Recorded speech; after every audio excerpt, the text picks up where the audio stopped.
Good afternoon, everybody, and welcome to the King Island Ordinary Council meeting, month of October 2025. For the record, today's date is Tuesday, 21st of October 2025. I call the meetings to order and declare the meeting open at 4:02 p.m. Usual housekeeping, if you can please ensure your mobile phone is turned off or put on silent so that we are not interrupted during the meeting. Thank you. Item 1, as always, is qualified advice. Pursuant to Section 65 of the Local Government Act of the State of Tasmania, 1993, qualified advice has been received to prepare today's agenda. Over to the new required opening statement on page 7. As chair of this council meeting, I notify all that an audio-visual recording is being made of this meeting. All persons attending the meeting are to be respectful of and considerate towards other persons attending this meeting. And language and conduct at this meeting that could be perceived as offensive, defamatory or threatening to a person attending the meeting or listening to the recording is not acceptable. Over to item 2. I make attendance and apologies, marking the roll book, so to speak. I firstly welcome all councillors and staff in attendance. We're a bit light on deck this afternoon, so we'll just confirm our quorum numbers. We have 2 councillor pending leaves of absences, and we have 1 approved leave of absence. So taking that into consideration, and those present, we are 6 of 9 tonight. So we have the required council quorum. We are good to crack on and transact council business. We will just need to be careful in case anyone has to leave any agenda item. Our lowest or minimum acceptable quorum is 5 of 9, so we're 6 of 9, so we're above that, and hopefully it will stay that way. King Island staff are here as required. We've done our comms checks with Meltham, and we also have Wade online as well. Are there any staff apologies we need to make note of? All staff are here as required, thank you. Media attendance, as Jim mentioned, proceedings are being recorded and media are in attendance. Public attendance on behalf of King Island Council, I welcome all interested constituents that are here today in our gallery and those who will listen to the recording afterwards. Nice to see a couple of new faces in our gallery today. We are your council. We work for you and serve you, our constituents, and it's always your prerogative to come and attend council meetings and kick our tyres, so to speak. So good to have you with us. Would everyone please stand for the opening statement?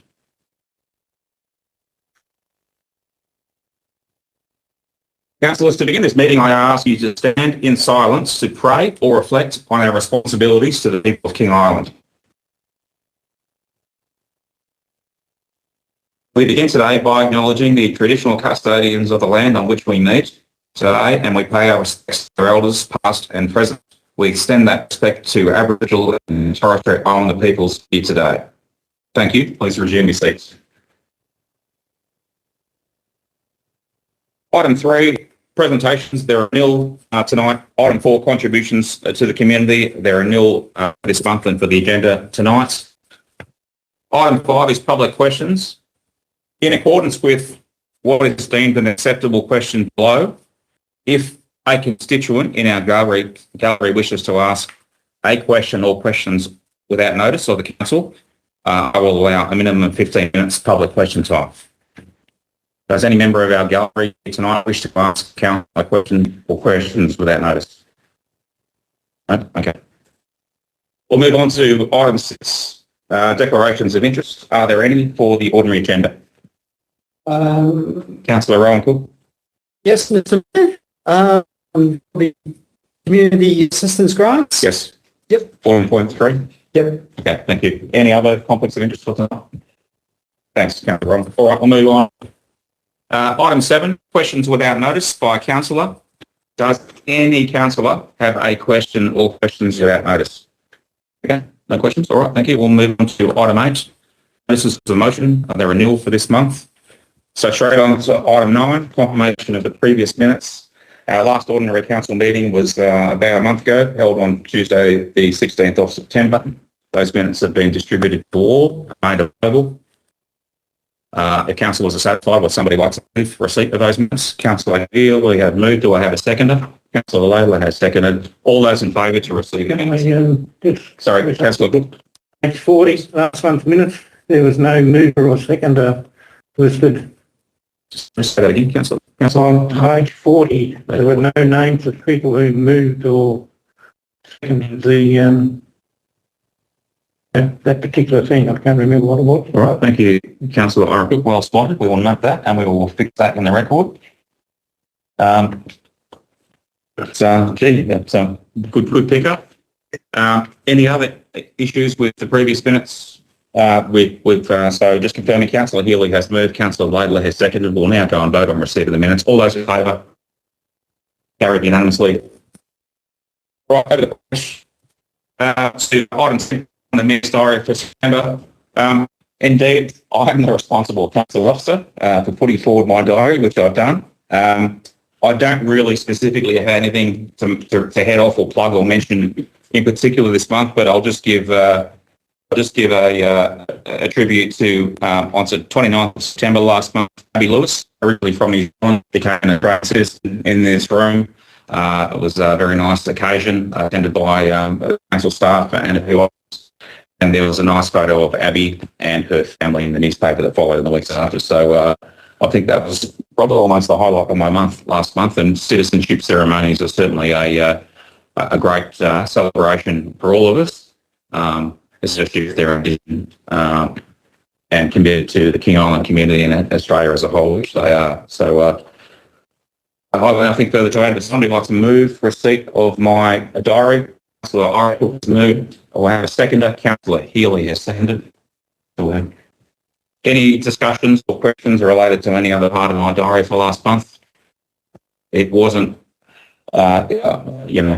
sometimes one month blends into another, but it wasn't the most hectic month of the year last month. Plenty on, but I also was off the island for a break and family reunion.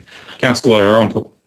Yes, Mr. Mayor, I'd just like to have a bit of elaboration on the return to work and administration clearing of messages, visit by the Devonport-based Loaves and Fishes NGO to discuss the proposed school program for the King Island in 2026. Sure, so just regarding the Loaves and Fishes? Yeah. So Loaves and Fishes non-government organisation, NGO, are a Christian organisation run out of Devonport, based out of Devonport, that are heavily involved in many things, amongst many things, most of all the school lunch program around the state, which receives state funding, as I understand it, and other benevolent support to be able to fund that around the state. And they are looking at introducing some funded school lunches for King Island next year in 2026. There was an excellent article in the King Island Courier a couple of weeks ago, or a month ago, about this very subject that covers a little detail, more than I can explain tonight. So that should answer your questions, but it appears to be a fantastic program that King Island and King Island students will benefit from. So we're grateful recipients of that benevolence from the Loaves and Fishes organisation, and we may be called upon as a council to provide some minor support and assistance along the way. But I know, given what they're doing and who they are, the whole King Island community will pile of support them as required and make this, and most of all the school, of course, to make this program a success. Councillor Labour. Probably the highlight was I got to introduce Brian to the Cradle Coast Authority for the first time, and you got to see the Cradle Coast Authority in all of its story. But the main thing is at the moment there's a lot of new faces in the Cradle Coast Authority, including a new CEO who's just taken over from Cherie. Philip Reid is the new CEO of the Cradle Coast Authority. He's actually come over from Norfolk Island, so we think he might have some natural affinity and empathy for King Island and our issues. We're going to meet him properly in the weeks ahead. This week, later in this week, we're going to talk to him online and have a chat to him and get to know him more.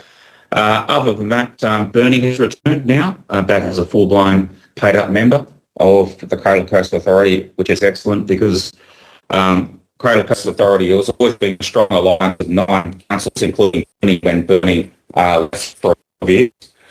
We were definitely linked. So it's good to have back into the Cradle Coast Authority. Good to have all 9 of its Northwest councils back together again. And we have been convinced for a while that membership we pay, King Island Council pay, to be a member of the Cradle Coast Authority is returned many times over. And the Cradle Coast Authority, I often describe as kind of the NATO Tasmania, because there's a block of 9 northwest councils who have a lot of clout.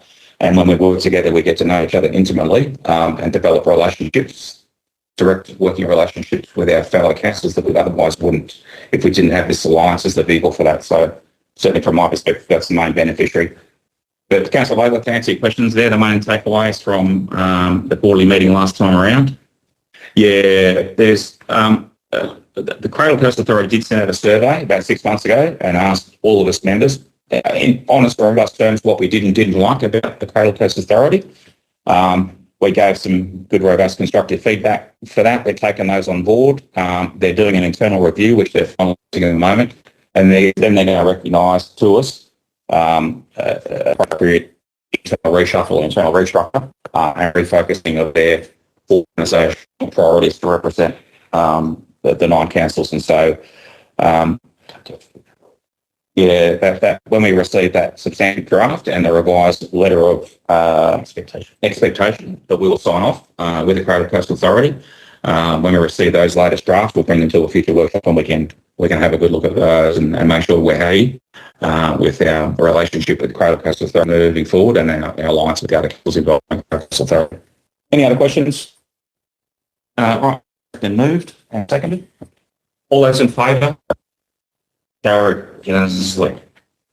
All right, on to item 11.1, the operations report for September. The responsible council officer is Nanda, sitting up at the table. So, Nanda, it's at your discretion to highlight anything you wish to highlight, raise anything or identify anything specifically you want to, or we can take it as read at your discretion. Confirmation from last year, they have extended funding until this December. I still need to get a proper approval, but we're planning to do those works in mid-November next month.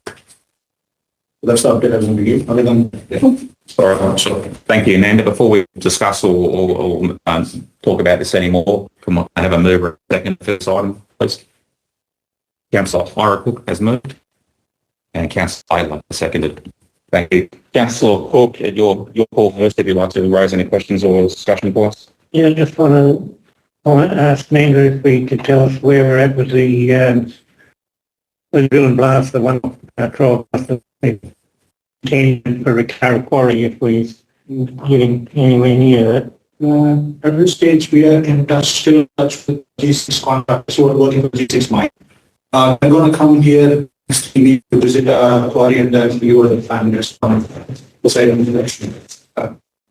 And we are currently moving all the road and everything which is being piled up for a few years there to make this drilling blast possible. So yeah, we are getting ready for the drilling blast. So yeah. We're all aware that we received some good robust feedback and a few service requests from Marshalls Road recently. So the council has been followed in and did a whole lot of rectifications on Marshalls Road to fix those concerns. So that's been done. Hopefully there'll be no more issues with punctures or roads. And the severe weather, we've had a couple more bouts of severe weather since our last council meeting, but thankfully they haven't resulted in any serious damage to the island. Not too many more potholes have opened up. So we haven't had too bad a year, all things considered so far, and we certainly haven't been hit with a barrage of service requests. So that's good. I'll just note also that on page 16, under number 3, that's worthy of note. All the recent successes we've had that have been delivered by our council and our works team that have been funded by LRCI funds. So that's quite a list that we should give ourselves some credit for and just acknowledge that we've done all those things in a relatively short, probably about a 6-month window or 6-month period. And that's quite a list of achievements from a small council like us to have done in 6 months. So well done to the works team and well done to all of us. And yeah, well, I'll certainly, as Mayor, crow about it in any opportunity I get. Any other questions or discussion for the works? Councillor Laidlaw, Chairman. We look forward to the engineering survey of that narrow jetty coming up to ascertain the structural integrity of it, the safe remaining structural life and the engineering life, and for them to tell us in no uncertain terms what needs to be fixed on the jetty as a priority, what the anticipated remaining life it has, so we can factor that into our asset management plan, maintenance funding and other things, and whatever is spent engineering side of the house to assess the structure will then be immediately spent on the priority works that come out of the engineering survey itself. So again, this is manna from heaven. This is grant funding that we wouldn't otherwise have and couldn't otherwise afford as a small council. So this is good work by the council and the Narrabeen Progress Association. Can't forget them. Absolutely. Absolutely. I ask a question. Yes, Councillor Bowen.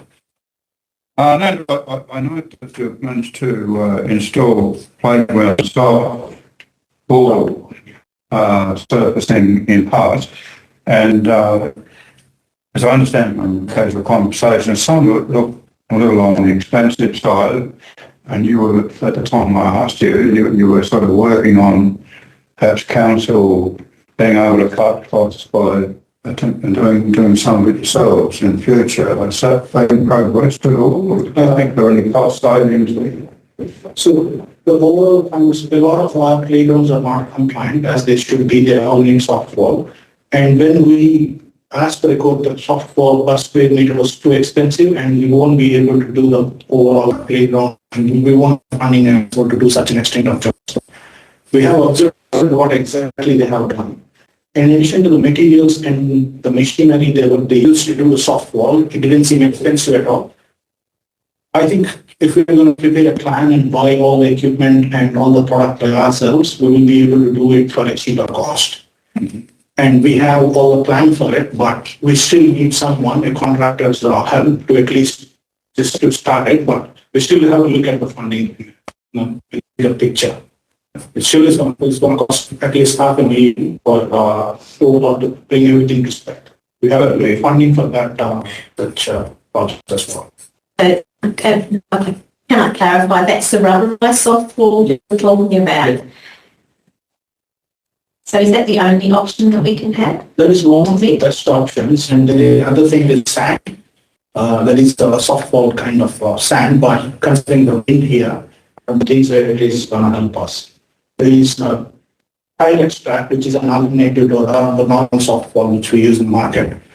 But overall, in long run, they might have more issues with this issue that comes from the tiles.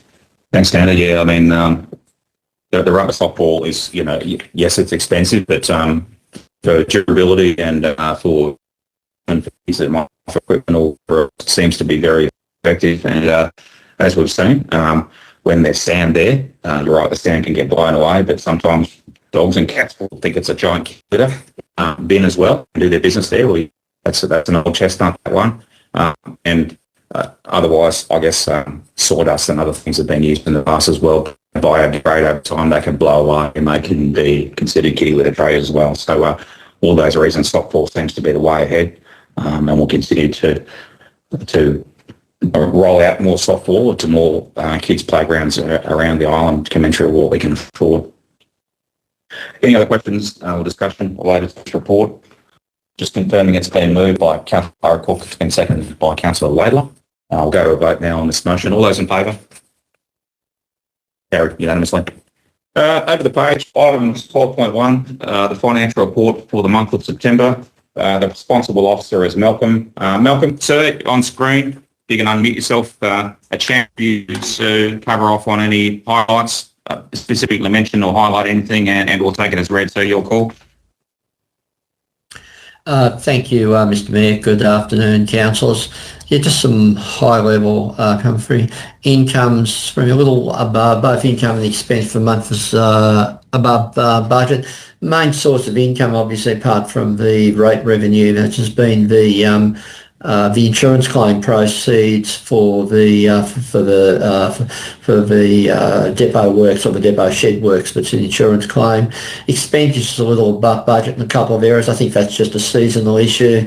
Employee costs might look above budget, but it's actually with 3 pays of the way a typical month's work. Most months have 2 pays, because pays happen on a fortnightly basis. September happened to have 3 pays. I referred very quickly, if I may, Mr Mayor, the Big Four, which is of course the airport, the quarry private works and the waste, bit of a mixed bag. Quarry, we've got some more work to do, and that one is probably the quarry because we need to ramp up production on there, so there need to be a focus on that. So that's why that's sort of showing it as a deficit just at the moment. Airport is slightly unfavourable to budget, but I think that was, I understand, some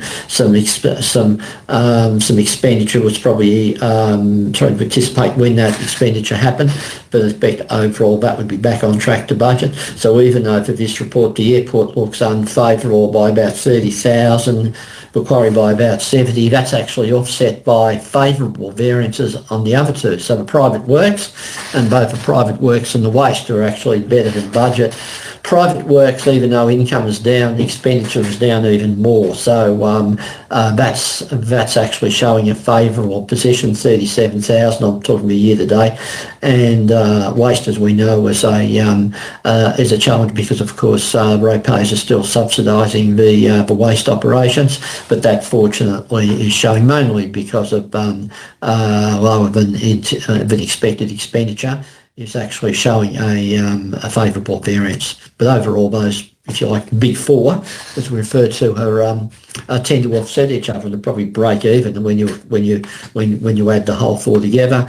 Capital works very quickly.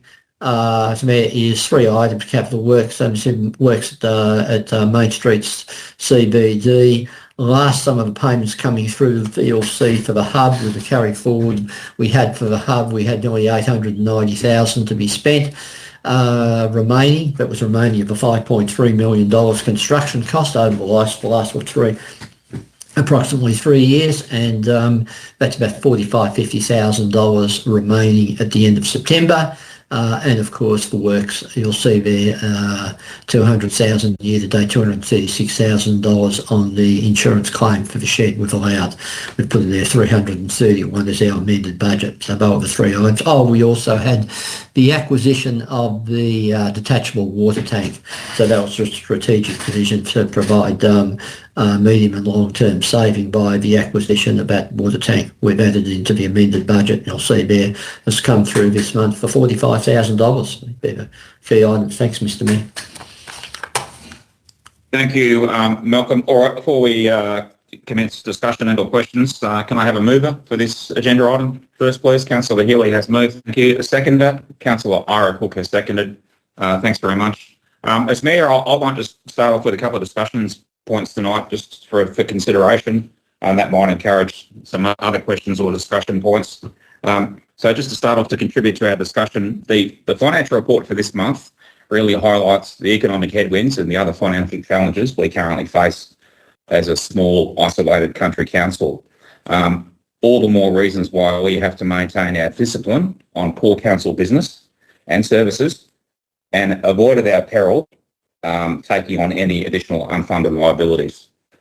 And secondly, with council, we own a lot of property assets, as you're all aware, both for our own core service delivery requirements and many others that are solely there for the benefit of the community, such as our airport, recreation and sporting facilities, and now the new hub as examples.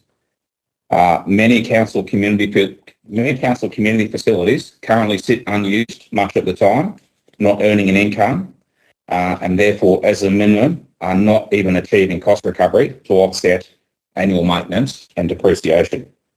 Whilst we do our best to provide great facilities for our community, if they are not being used sufficiently and we are not recovering maintenance costs, then inevitably our ratepayers will be subsidising them. So as Mayor, I doubly encourage all King Islanders to make the most of all of our facilities and do not take them for granted. Please use them. And then also understand that this is a difficult balancing act for a small council like ours, and some tough decisions will need to be made in the future regarding our property assets. Questions or discussion from councillors? Take your time. We can go through this section as required, or go to the financial tables if needed, pages 22 to 30. Just regarding debtors as well, on page 21, for those that are not aware, and just as a reminder to everyone here tonight and who's listening to this recording, King Island Council, we've just instigated a dog registration and a dog re-registration amnesty. It started yesterday, Monday the 20th of October, and the amnesty goes through to the 1st of December. Most King Islanders do the right thing and register their dogs with the council in accordance with the Tasmanian Dog Control Act.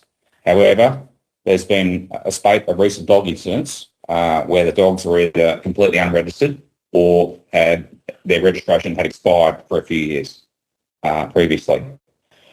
This is unacceptable from a small council management perspective, and also shows disrespect to your fellow King Islanders. We appreciate times are tough and economic headwinds continue. That is why we've kept all of our fees and charges, as well as annual increases, amongst the lowest in the state. So as Mayor, I'm calling on all unregistered dog owners out there to come forward during this generous amnesty period and please register or re-register your dog. Help us help you and meet your council halfway, like we've been meeting you all halfway through a couple of difficult recent years we've had. Registering your dog ensures that it is recorded and managed, it's chipped where required for easy ID, and we meet our legislative requirements. Once the amnesty period closes, all full fines and all legal actions will be enforced. We don't want it to come to that, and we know you certainly don't want to be the one that we are compelled to make an example of after the amnesty ends. So please do the right thing and make the most of this amnesty period. Any other comments or discussion points from councillors? Dan, did you have anything to add? Just through you, Mayor Blakey, I think what's happened since we've advertised this, there has been an influx of people coming forward. So from a management perspective, we encourage that. It's a good sign. Quite often it's not a deliberate. We do forget, and we'll forget sometimes to pay our bills and our requirements. So, and as the Mayor said, this is a generous offer to be able to allow people a bit more time to come forward with their dogs. It's probably something that's not done elsewhere ever before, certainly not in my 10 plus years experience working for other councils. But I do think it's a good step, and it shows our goodwill as well to allow this time frame. The fines that are available for us to give to those that don't register are quite hefty. So I do reiterate what the Mayor said in terms of encouraging everyone to get here before that amnesty period ends. Someone joked the other day, we can have a bit of a laugh. Someone joked the other day that it's a dog act, not to follow the dog act.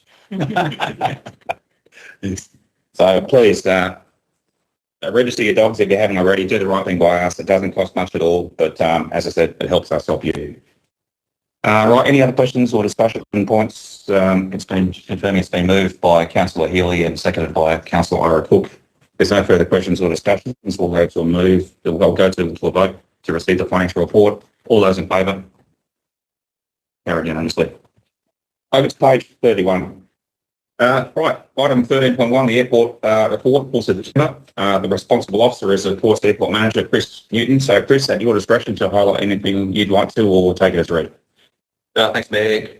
Big one for us is 18th of November. We've got Cayman Engineering team arriving on King Island. They'll be carrying out works at the airport from the 19th through to the 21st. That will be the pavement maintenance plan, the long-awaited plan. At the conclusion of that plan, we'll have an accurate forecast of the remaining service life left on the runway. And beyond that, we'll also have an estimate for an upgrade for the design aircraft, which will be the Q400. So when that upgrade takes place, we know how much we're going to be in for. So that's the big one, 18th of November. Also got Beach Energy at the airport at the moment. They'll be here for another 3 weeks. It's off to a good start. Been quite busy out there this week, and it's generating income from the get-go. $12,000 in 6 days of flying. So we've got another set 2 or 3 weeks to go, and so far so good. That's about it from me. Thank you, Chris. Can I get someone please to move this agenda item? Councillor Rowan Cook has moved. Seconder. Councillor Laidler has seconded. Councillor Rowan, your discretion if you'd like to ask a question first or raise any points first. I've got no questions to ask, but I'm glad to see that we've drafted a plan for the public toilet access outside terminal hours. Yes. So again, we're meeting airside operators and tour operators halfway on this, and we are requesting a reasonable bond, isn't it? A bond, so they can get a key fob. Correct. And they can be trusted with after hours access that only a few will have.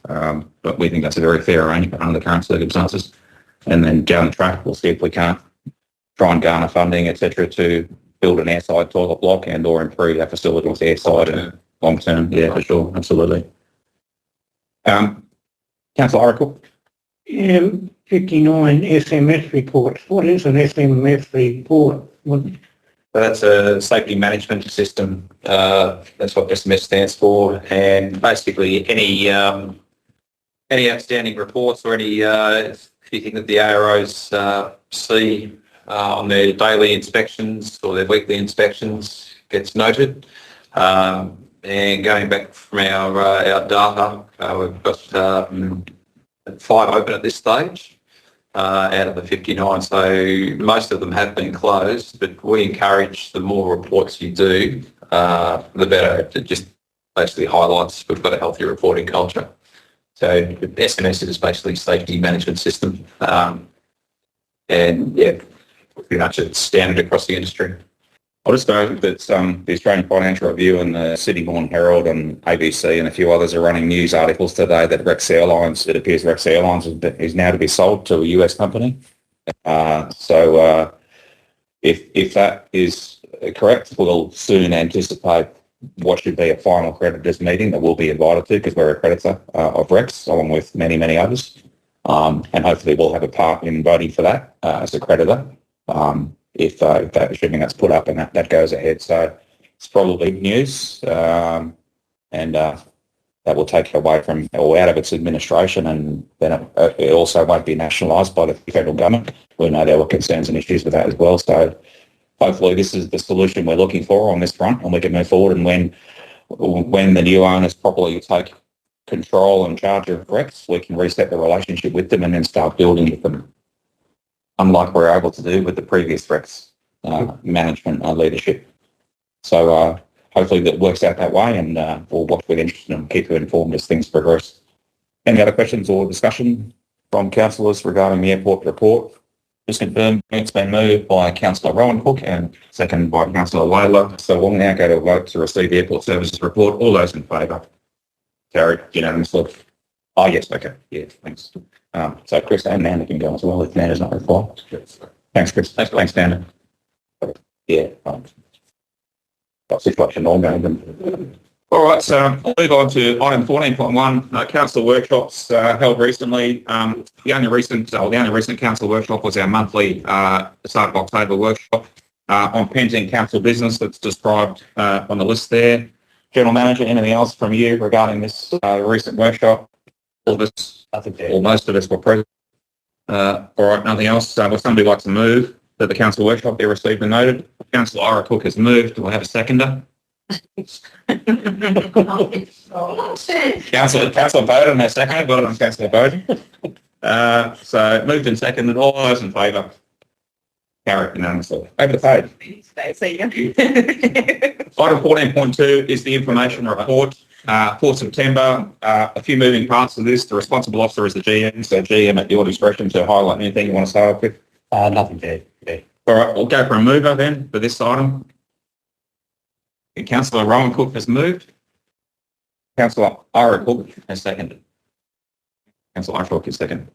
All right, thank you. We'll go through this section by section, and just any questions or discussion points can be drawn out. Page 36, development services. Those approvals there are under delegation. It's been a few months now since we've had a planning authority session, so maybe one will come up soon. So no issues with that. So, Councillor Labour. Meeting, and they must be due another meeting. We might have to take that one on notice. It hasn't gone out for, I think it's gone out, because we would have seen if it's gone out for public consultation. I think it has. So it might be in the early stages. We'll take that one notice and Yep. Yeah, get back to us. All right, so service requests, again, in spite of the weather in September, there weren't too many service requests, only 7. Most of those have been satisfied. There's only a couple in the backlog. So that's pretty good. Heading into spring with Burgeside growth and the range of potholes opening up and other things, we know we'll get a lot more service requests, but that's what we want. And again, we encourage all constituents out there, if they see an issue they're concerned with, like a pothole opening up or anything that might affect roads or utilities or whatever else, please put in a service request.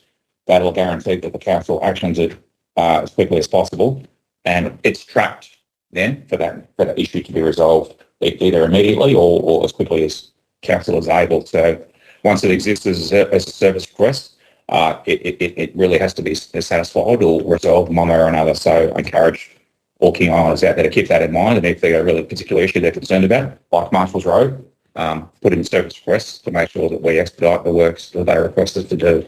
We'll go on with the actions list. We do have an update tonight on the War Memorial Park.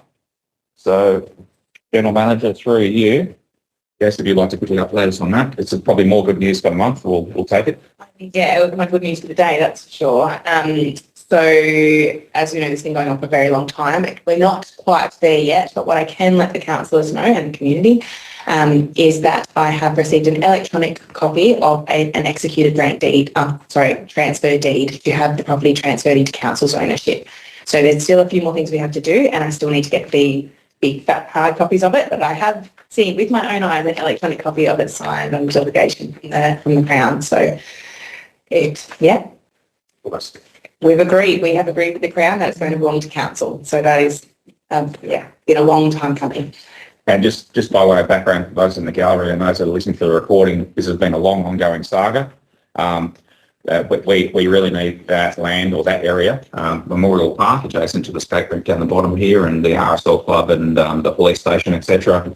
There's a few corners and parcels of that land that actually aren't owned by council, and the state government is gifting that land to us so we can fully develop and finish our improvements to the park, because we are unable to build something on land that we don't own, obviously. And so to tidy up the titles of the Memorial Park area to make sure it's all council-owned land so that we can develop it and improve it, the state government is gifting us those little pockets of land to tidy that up. It's been a long-running saga, but we're almost there.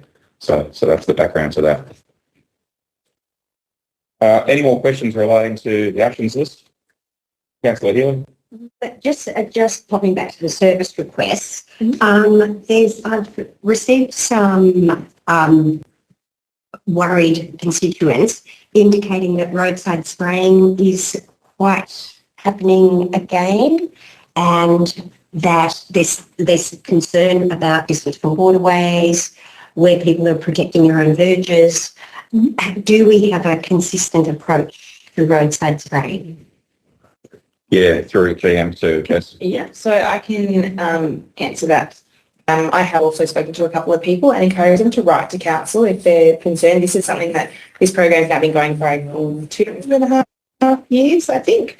The thing that I will say this time is that I was not aware that we were spraying right at this moment in time, which we have been putting comms out to the community to let them know and to remind them about the no spray register. So council does have the option for people who feel very strongly about not having outside their own property sprayed, that if they take good care of their roadside themselves, and that is obvious to our contractor when they get there, spray register and we won't spray that area.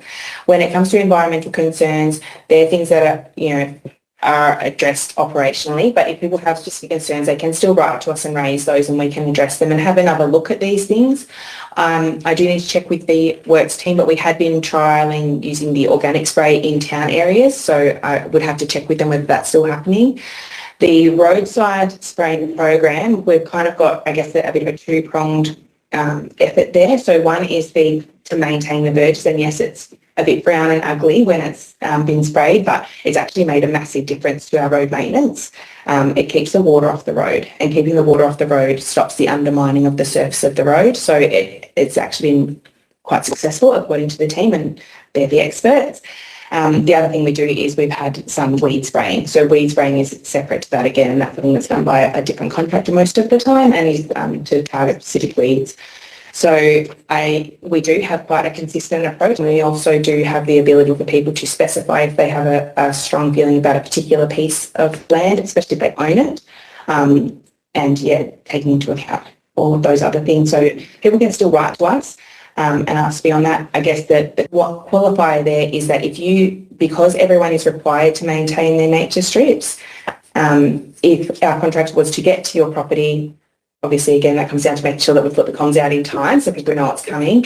If it's obvious to them that you're maintaining the nature strip anyway, they also won't spray. So if you keep it really nice and clean and tidy, they will by default avoid those areas. If they get there and it's a bit messy, then he may go over the top of it. That's really good to know because it hasn't happened in the past. They have just totally sprayed over a beautifully mowed lawn. Right. And So that's not the standard approach. We have spoken to the contractors about that, and that's something I can raise again if that's something that we need to. I think it might be worth raising again. Yeah, that would be great. And I did say it previously, but distances from waterways.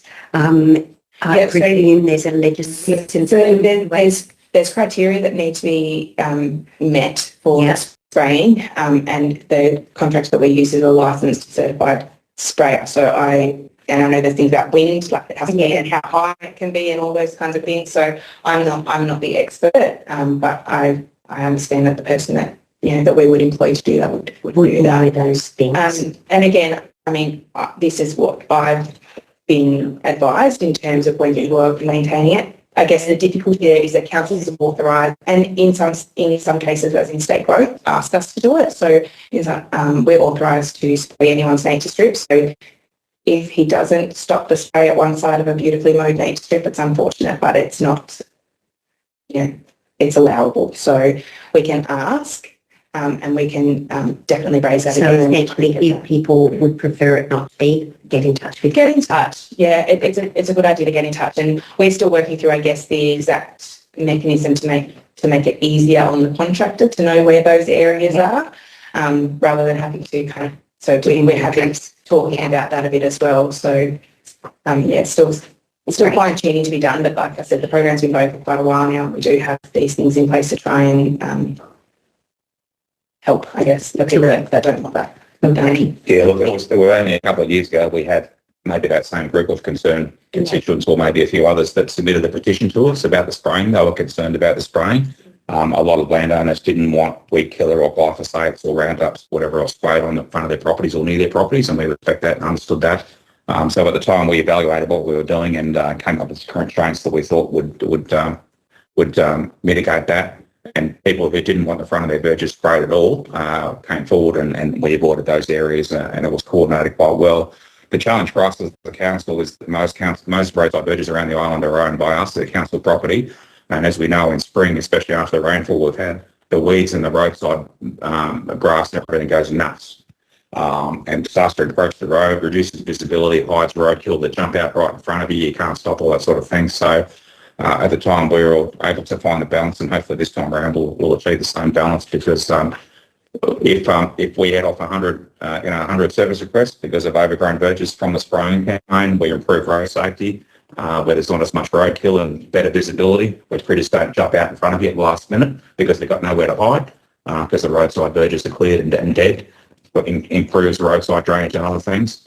Then you can sort of say, well, provided we achieve that balance, it's a reasonable program that can continue under strict oversight. But yes, those constituents that are concerned and do not want the weed, especially weed killer, sprayed anywhere near the verges of their front of their property or the front of their property, let us know as soon as possible and we'll avoid it. And we may have a record as well from a little while back. We do have a record, so people that are on that list should remain on that list. I, to my knowledge, and I haven't followed up with the team for this particular moment, but I'm saying is that the list is a perpetual one. Basically, as long as people own the land and they're on the list, that we will be avoiding that. Like I said, though, that does mean that you have to take care of your nature strip. You can't just leave it to grow. So you're, I guess, right to say you don't want it to be sprayed. Extends to the point where you keep it nice and clean and tidy, and you also then are avoiding things like the animals that can jump out of hidden places and the damage to the road surfaces and the drainage and that kind of thing. Thanks, Jess.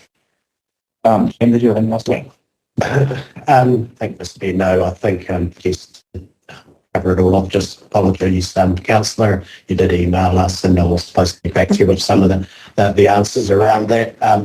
It is what's going to reasonably common issue with a lot of people that with the weed sprays. From my experience, though, that they're very targeted in terms of what weeds they are. I think as part of the environmental rules now, that you can't just use a widespread Roundup that kills everything. They have to target the certain weeds and replace them. So, yeah, that's my experience, but I wasn't 100% sure that's what we did here in the team. So, but yes, I think it's covered it off nicely. If we need to do like we did a couple of years back, just to keep our constituents informed and to make sure that these are the parameters of, spray low, 1.5 metres out or whatever it was, spray low, like wind limits, all those sorts of things. If we have to release some more comms on this, we can do it. A pretty good template there now, so I think That'd be we great. can put that out That again. would be great. Thank you. Okay. All right. We'll continue on then with the actions list.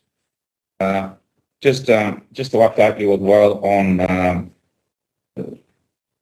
some recent resolutions that were passed. So on page 48, 161, this was us as a council advocating for more community consultation on what the clinical requirements are here for ambulance staff, community paramedics or whatever else.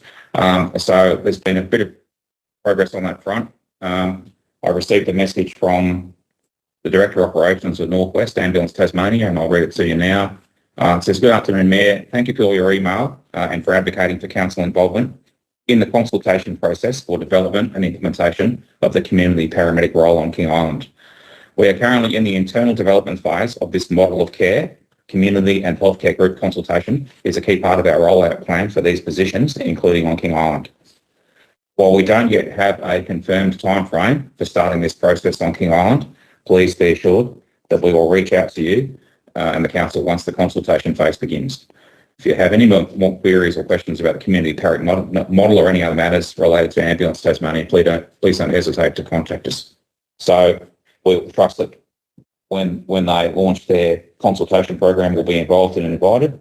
And in the meantime, our volunteer AMBOs here have been invited to attend our council-run spin group to keep lines of information going. Will be invited.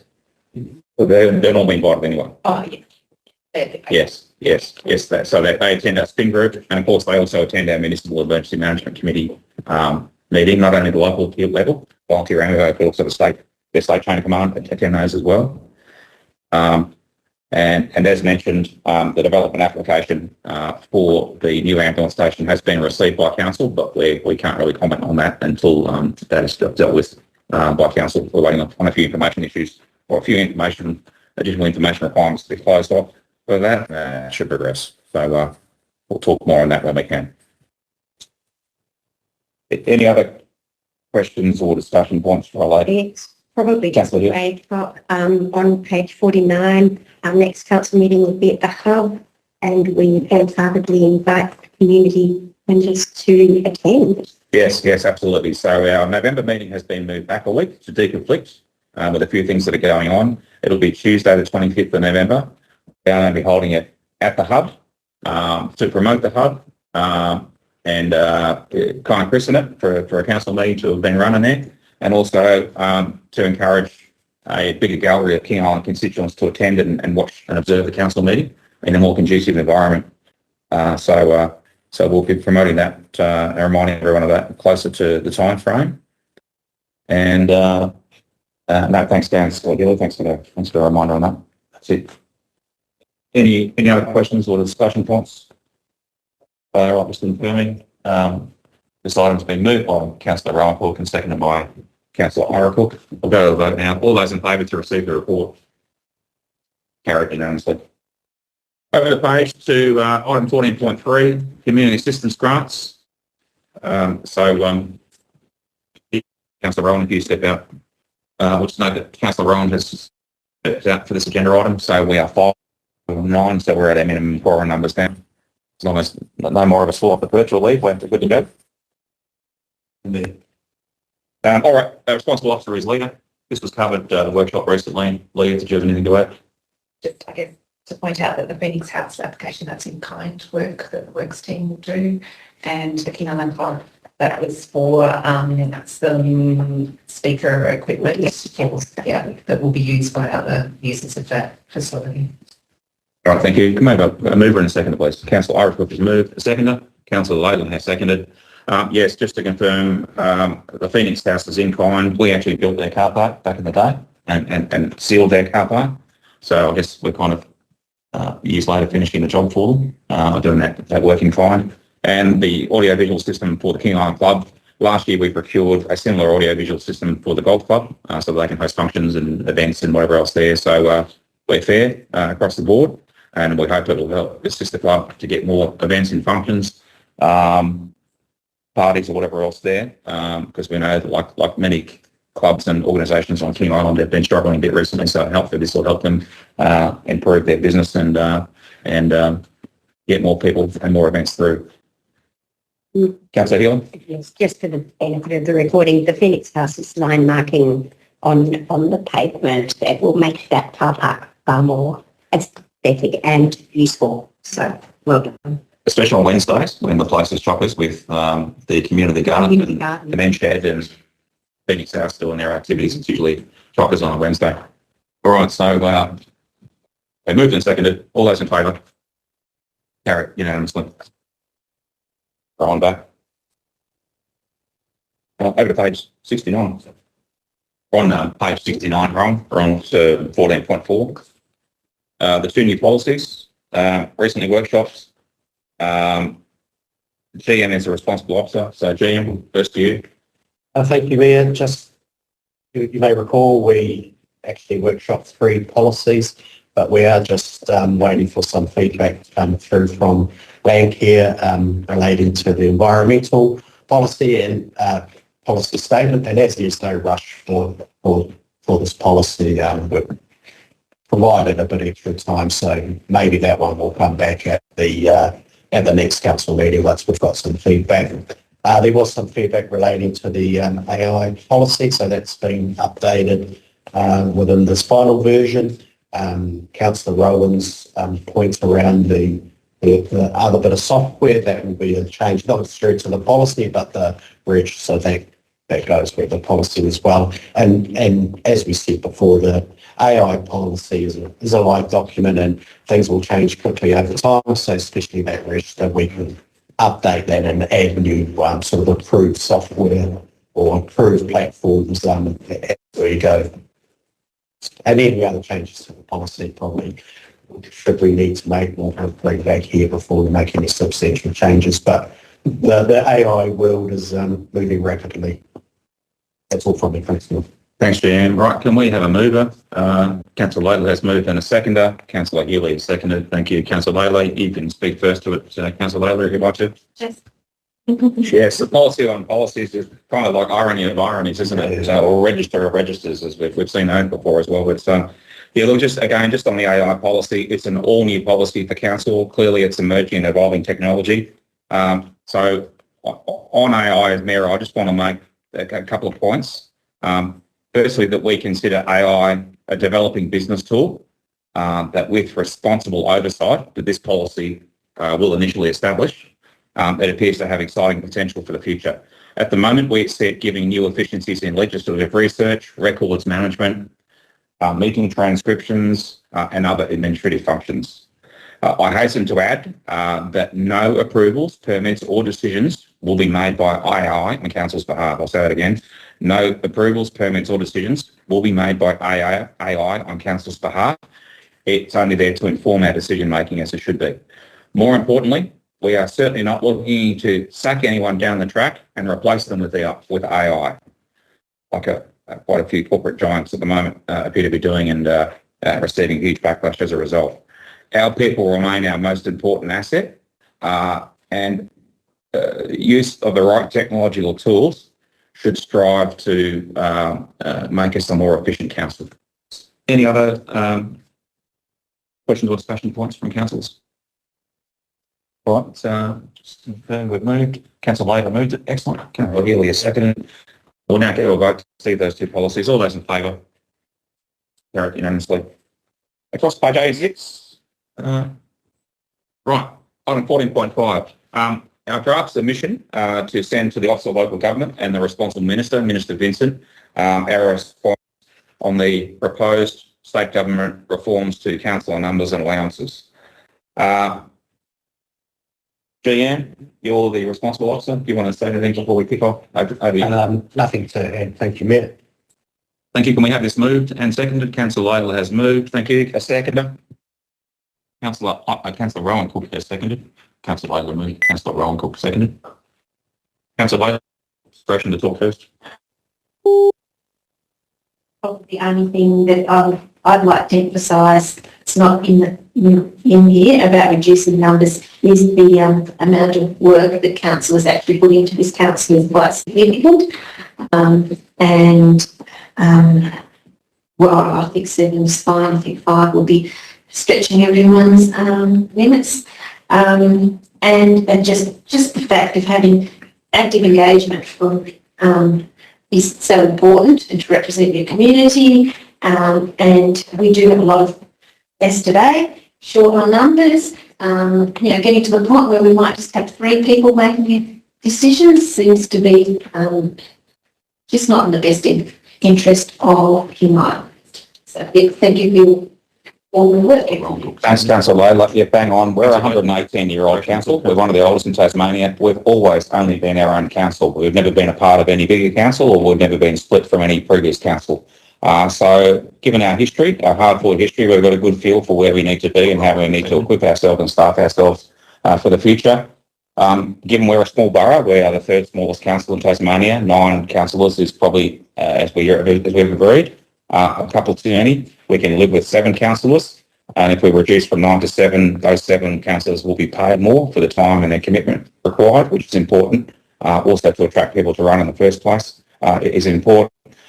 We're a complex council because of our isolation. We own an airport, and we have committees for shipping and logistics and a whole range of other things that other councils don't. So we need additional councillors for that and horsepower for that.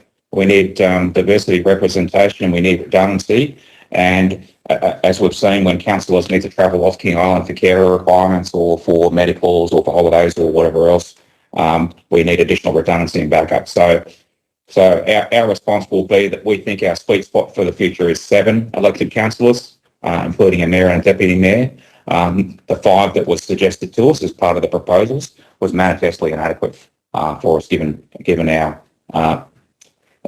what I've just mentioned, and also the fact, as we saw before, where there are local conflicts of interest that are more prevalent in a small community like ours, where councillors get up and do the right thing and they leave the room for their agenda item and then come back. We need to guarantee we have quorum numbers. So 7 gives us a bit more of a buffer zone. 5 wouldn't.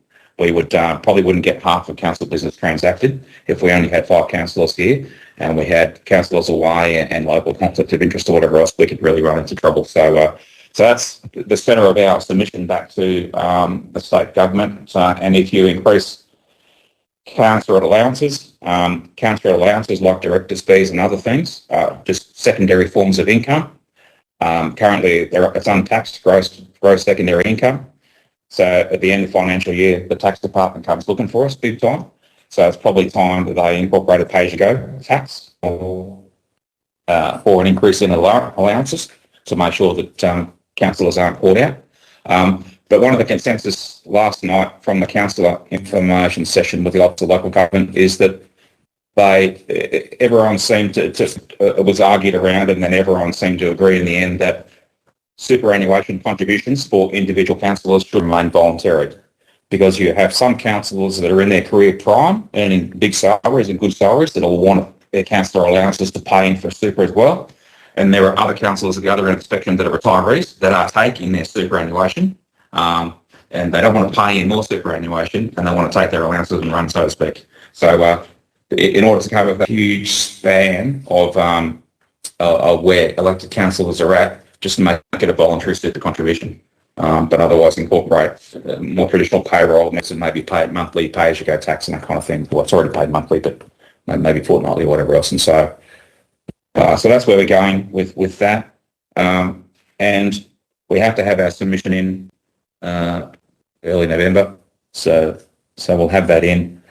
And certainly also yesterday, exactly as we just discussed, pretty much all the councils in Tassie, the ones that spoke, which was the majority last night, that we sat in on, agreed that 5 was inadequate for the reasons we've discussed, quorum management, redundancy, all that sort of stuff. So I think that there may well end up no councils in Tasmania with 5 members. I don't think any of them want it, that have been the smaller councils like us that have been recommended 5. I think they're all, like us, they've all rejected that so far. Maybe they'll put forward 7 or whatever they think is a better number for them at the same time. So all of that aligns with our draft submission that we've, this is version 2, we've amended a few things thanks for your excellent feedback, and we workshopped it a few weeks back. So if there's no startling developments, we'll get this submission in to the Office of Local Government by the cut-off date. Then be ready to contribute to the next lot of discussions on these proposed reforms. And then we'll see what the state government decides. And if they do decide and do agree to downsize us to 7 councillors, they want to have that loaded up and established and put into the election commission for the council elections this time next year. So that's the time frame that they're looking at. Councillor Oracle. Yeah, I agree with most of it, especially quorum numbers. Some of the things that were proposed last night didn't fully explain to me how you could get a result with the quorum numbers down to 5. Also, moving forward, it wasn't mentioned much last night that the methodology that they're applying to work out a standard method of having numbers on councils is not fully explained, and I don't think the figures that they have in their booklet don't really explain how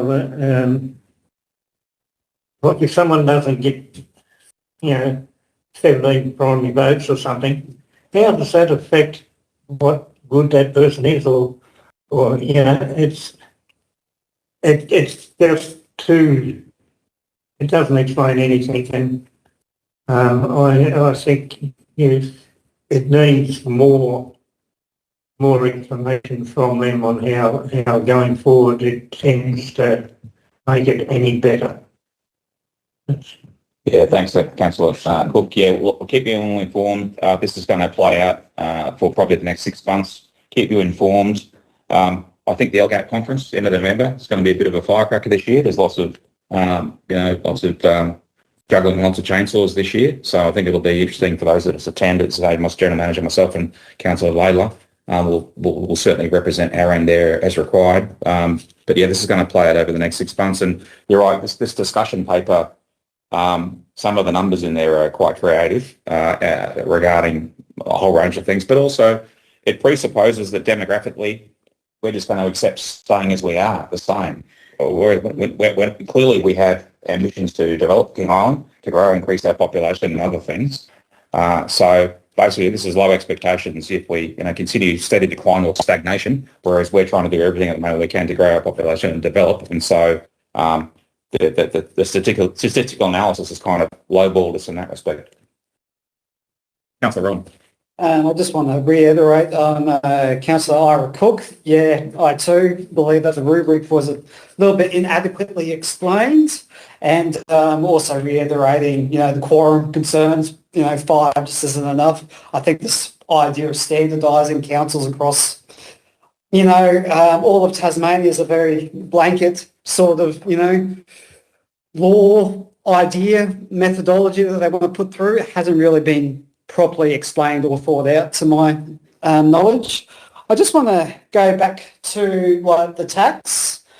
I think some clarity around superannuation and tax is pretty desirable, especially for councillors of a younger nature in work that may go over the tax-free threshold. It can be quite, particularly concerning of how to actually manage that. Even if we do get a pay rise, it's not enough to fully subsidise one's wage and can actually become a deficit in a person's livelihood, their living arrangements. So I think that's definitely something to note. And I think also, again, back to clarity, that there were some councils that didn't even know that they had to pay tax. You know, so like, I found that actually very, very concerning.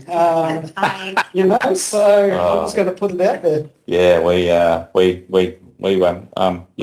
be careful because some councils, at the top end of town, they get paid a lot. And anyway, they better look out for the tax man. But and there are some councils that we're going to establish a council position on this to articulate a position and to contribute and to try and shape the best outcome for us.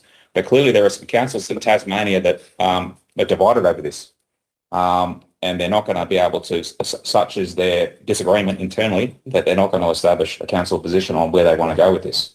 So that's of concern as well. They might be perhaps more vulnerable as a result of that. I don't know. But so I think we're doing the right thing, establishing our position, articulating exactly, we're meeting the state government halfway on this. It's good for the King Island ratepayers as well. There's 2 less councillors they'll have to pay for, and hopefully that we won't, like we did with the last council elections here on King Island, we didn't have enough candidates to nominate in the first place as well for the 9 seats. So hopefully this will assist that. And so anyway, I think we're moving forward and contributing to this.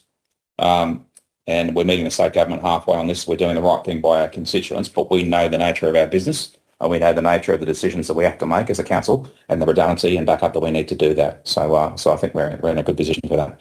Any final questions or discussions? So just confirming, Councillor Ladle has moved, Councillor Rowan Cook is second. We'll go to a vote on this now. All those in favour? Carried unanimously. Right, that concludes our ordinary council business. Would somebody like to move us into closed council to transact the following? Councillor Ladle has moved, Councillor Ira has seconded. All those in favour? Carried unanimously. The ordinary meeting is adjourned. I thank the public for attending and listening. We'll take a quick break. Thank you.